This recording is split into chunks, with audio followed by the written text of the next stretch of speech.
It is interesting thinking about just the Western church following. You mentioned institution versus relationship, and I do wonder. It does make you question if just culturally we've created a Christianity in the West where we've built it up around certain structures that culturally don't exist elsewhere, and so their churches are being built around different things just because of different cultural values or ways of living.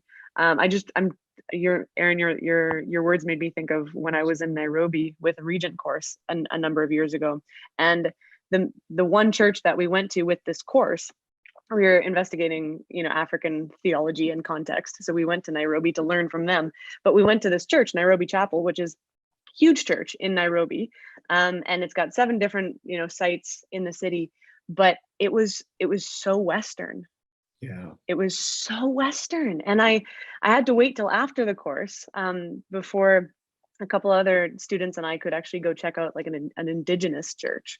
But it was fascinating because I think the senior minister, if I remember correctly, was educated at Fuller in down in the States.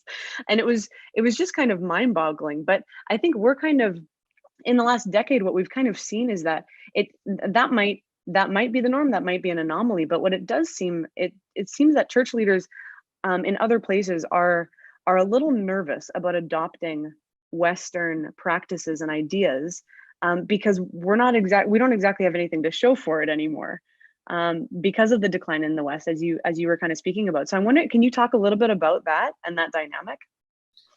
Yeah, no, I'm really glad that you brought that up.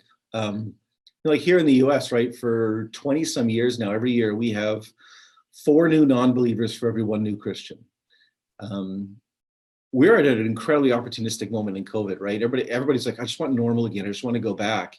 And I just want to shake everybody and be like, go back to what? Like it sucked. We were terrible at it.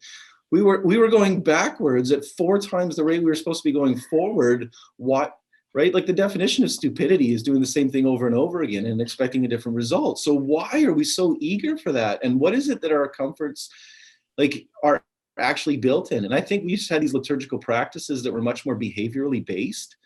They're sort of like our own little, kitty blanket they're nostalgic to us. They feel good to us.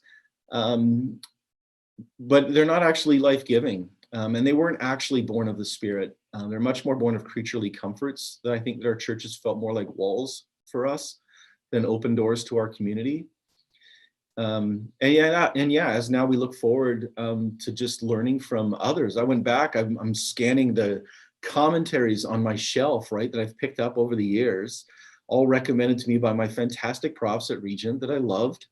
But man alive, almost every name in there is some old white dude, as opposed, like I had to go through and call part of my commentary library and purposefully go out and find out who are the leaders in the church in China, who are the leaders in the church in Africa. I need to listen.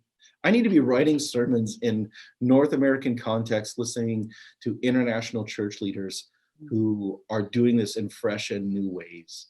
So I think that's one way I'm trying to like incorporate that back into the way that I look and think about American context or North American context. Jenna, you hit too on like the institutional piece. This is where I think our next generation is really, really helpful for us. We complain because they're so distrustful of institutions and have no institutional loyalty whatsoever. Well, there's a reason for that distrust, right? You grow up in a Me Too and a Church Too movement, and you'd be skeptical of those institutions and the people who lead them as well. So that's opportunity for renewal, and rebirth and recreation. And so I love it that this generation, that Gen Z, doesn't sort of swallow this stuff whole, but is very willing and excited to try to recreate that. So I think that creates a new moment, a new opportunity for us.